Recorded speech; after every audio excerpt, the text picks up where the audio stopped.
Even without doing any activity, you can still manifest what you want if you organize these 4 dimensions in one direction and keep it unwavering in that direction for a certain period of time. Now he believes Shiva will do it for him and it will happen. So is Shiva going to come and build your house? No, I want you to understand, God will not lift his little finger for you. What has not happened till now on this planet can happen tomorrow. Human beings are capable of making it happen tomorrow.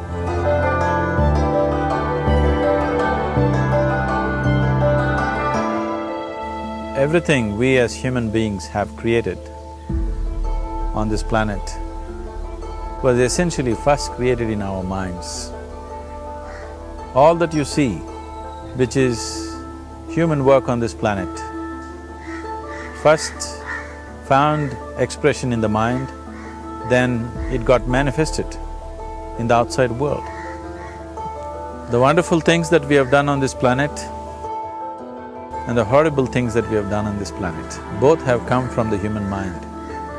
So if we are concerned as to what we create in this world, it's extremely important that first of all we learn to create the right things in our mind, how we keep our minds.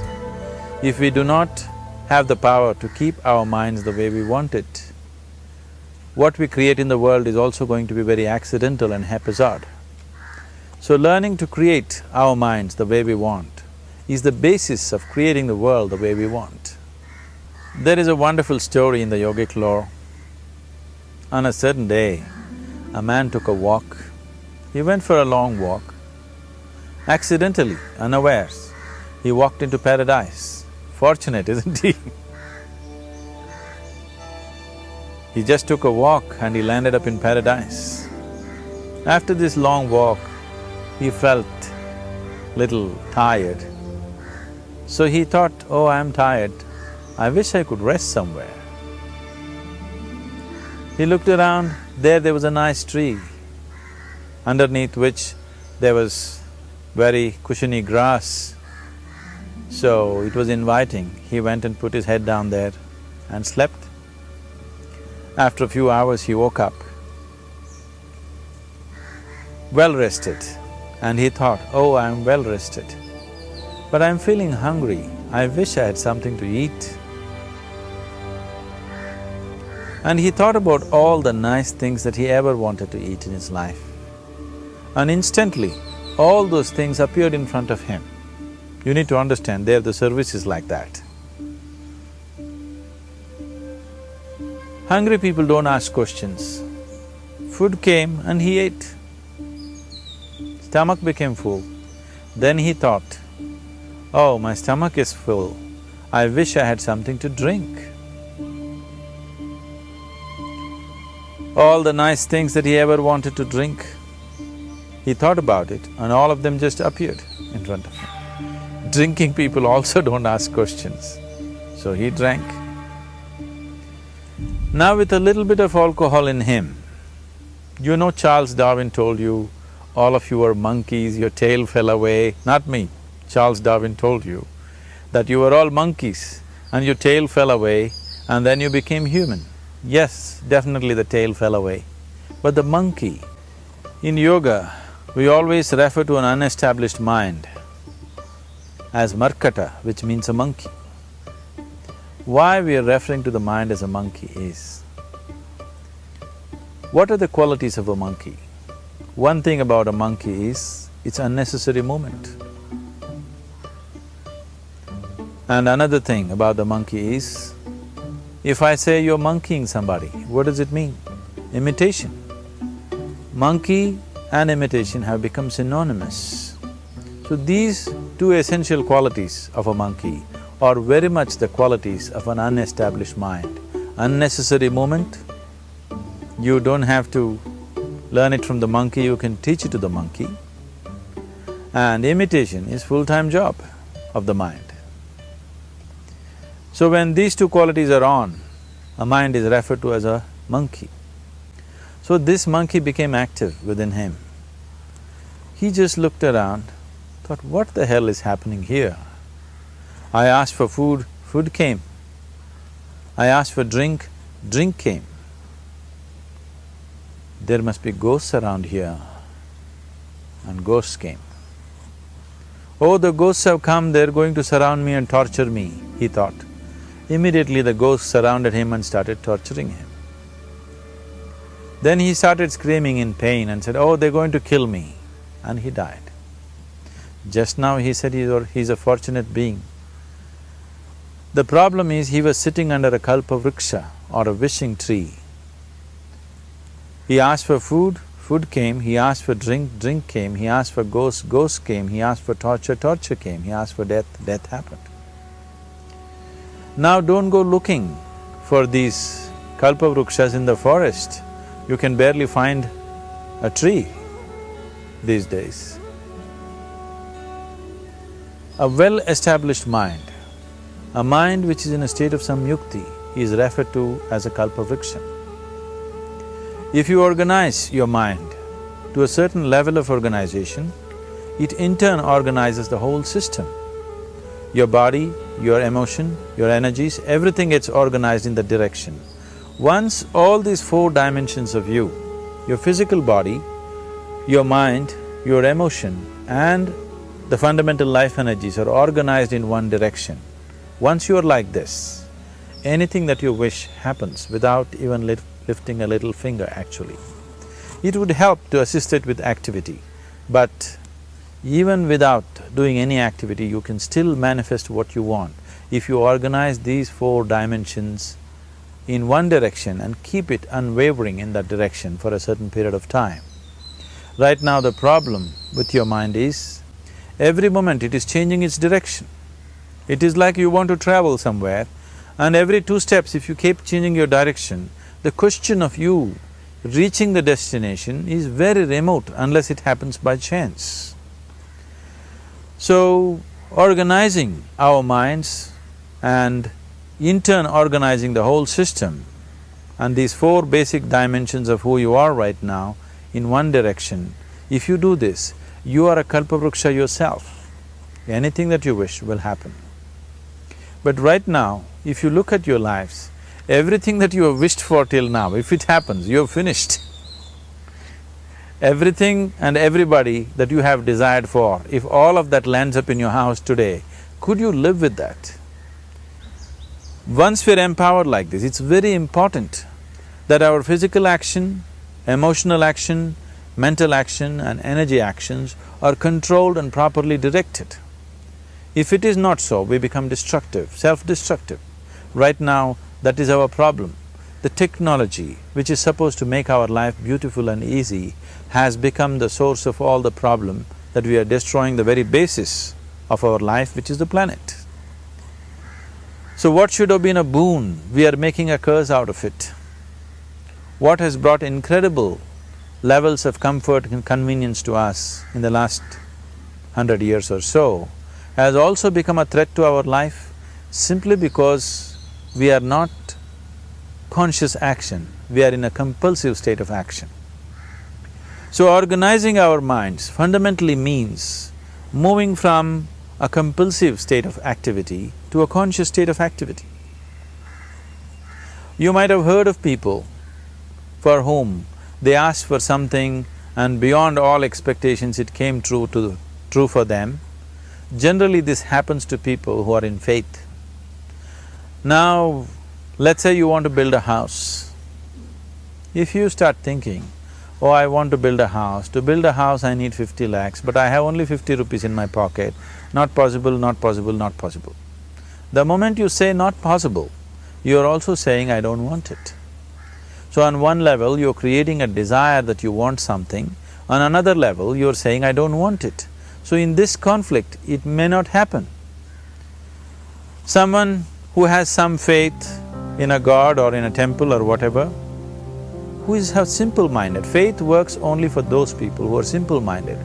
Thinking people, people who are too much thinking, for them it never works. A childlike person who has a simple faith in his god or his temple or whatever, he goes to the temple and says, Shiva, I want a house. I don't know how, you must make it for me.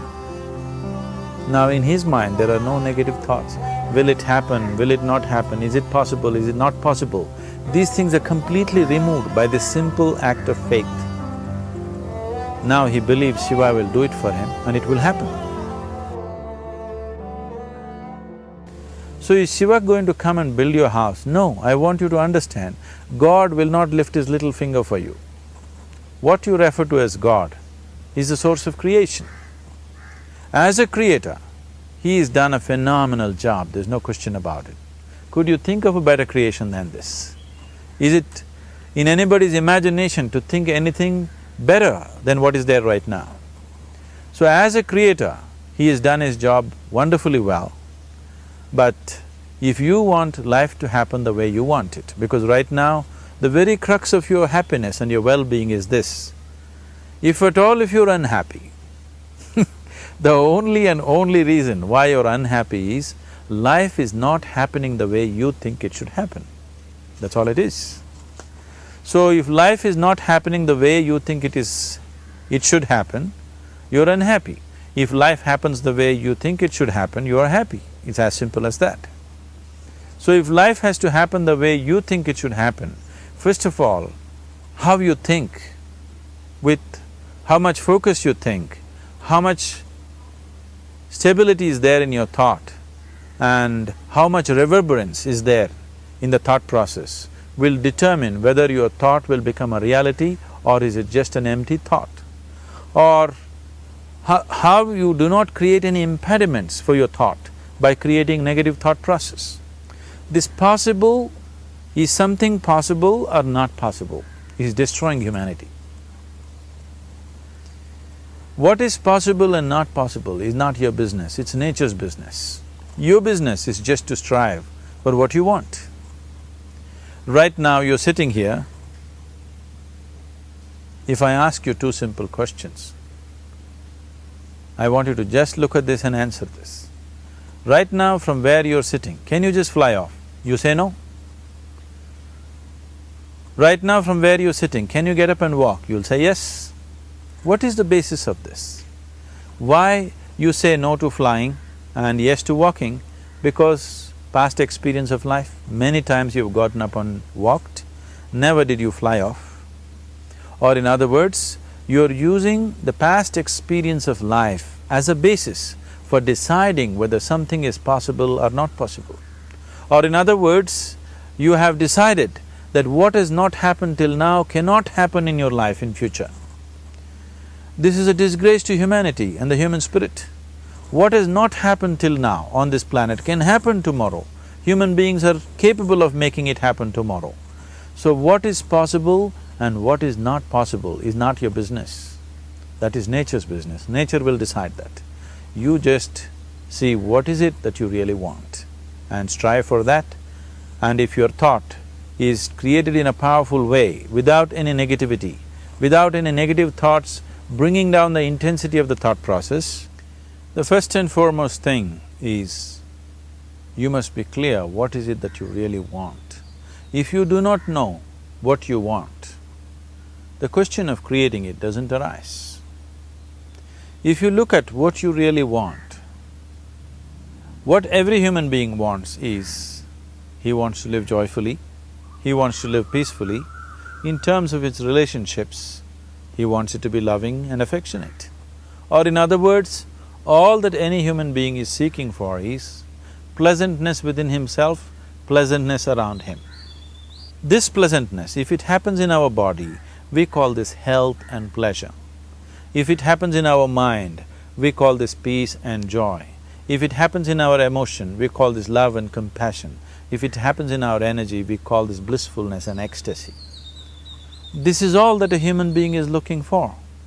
Whether he is going to his office to work, he wants to make money, build a career, build a family, he sits in the bar, sits in the temple, he is still looking for the same thing. Pleasantness within, pleasantness around. If this is what we want to create, I think it's time we addressed it directly and commit ourselves to creating it. So you want to create yourself as a peaceful human being, joyful human being, loving human being, a pleasant human being on all levels. And do you also want a world like this? A peaceful world, a loving world, a joyful world? No, I want greenery, I want food. When we say a joyful world, that means everything that you want has happened. So this is all that you're looking for. So all that you need to do is commit yourself to creating it, to create a peaceful, joyful and loving world, both for yourself and everybody around you. Every day in the morning, if you start your day with this simple thought in your mind, that today, wherever I go, I will create a peaceful, loving and joyful world. If you fall down 100 times in the day, what does it matter? For a committed man, there is no such thing as failure. If you fall down 100 times, 100 lessons to be learnt. If you commit yourself like this to creating what you really care for, now your mind gets organized. Once your mind gets organized, the way you think is the way you feel, your emotion will get organized. Once your thought and emotion is organized, your energies will get organized in the same direction. Once your thought, emotion and energies are organized, your very body will get organized. Once all these four are organized in one direction, your ability to create and manifest what you want is phenomenal. You are the creator in many ways. That which is the source of creation is functioning within you every moment of your life. It is just that, have you kept access to that dimension or not? Organizing the four basic elements of your life will give you that access. There are tools and technologies to do this. The whole science of yoga, the whole technology that we refer to as yoga is just about this, transforming yourself from being just a piece of creation to become a creator.